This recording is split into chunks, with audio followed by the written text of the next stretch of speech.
Donc l'objectif de ces différentes sessions de formation, c'est d'outiller les membres des commissions de fiscalité locale qui ont été mis en place par l'État et qui trouvent également leurs obligations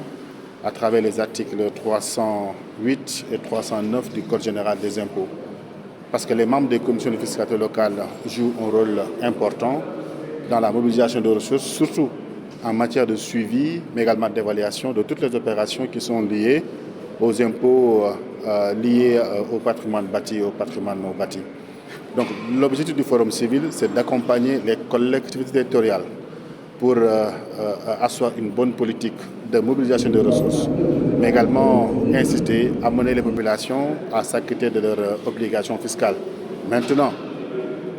ce que nous disons au Forum civil, on ne peut pas tout le temps demander aux populations de s'acquitter de leurs obligations fiscales sans pourtant qu'ils s'assurent que l'argent qu'ils versent dans les caisses du Trésor public est utilisé dans des conditions saines, dans des conditions transparentes, dans des conditions optimales. C'est la raison pour laquelle nous demandons souvent aux différents maires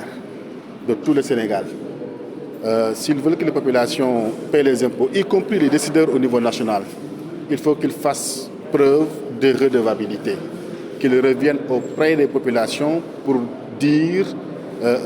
faire l'état des dépenses qu'ils ont eu à réaliser sur les sommes qui ont été mobilisées et qui leur ont été affectées pour faire des dépenses sociales, ou bien des dépenses en matière d'éducation, etc.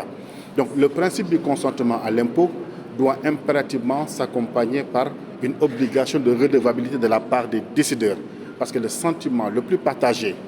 la perception la plus partagée au niveau du Sénégal, c'est que les impôts, les ressources qui sont mobilisées sont souvent détournées par les décideurs. Maintenant, pour convaincre les populations que les sommes ne sont pas détournées, il faut impérativement de la redevabilité de la part des autorités, mais également de la redevabilité de la part des corps de contrôle. Je l'ai toujours rappelé, la Cour des comptes, qui est l'organe habilité à assurer la surveillance de la gestion des collectes locales, cette Cour des comptes doit plusieurs rapports aux Sénégalais. Donc comment est-ce qu'on peut aujourd'hui faire le tour du Sénégal, demander aux populations de payer l'impôt sans pourtant que les autorités ne rassurent pas les populations de l'utilisation optimale et rationnelle des ressources qui sont mobilisées au profit des politiques sociales ou bien des politiques éducatives. C'est pourquoi nous sommes ici, nous sommes aujourd'hui à Ziguinchor. Nous sommes très heureux également de regrouper les 3 commissions de fiscalité locale, représentées ici derrière moi par les présidents de commissions de fiscalité locale de Ziguinchor, de Bignona, mais également de Oussouye.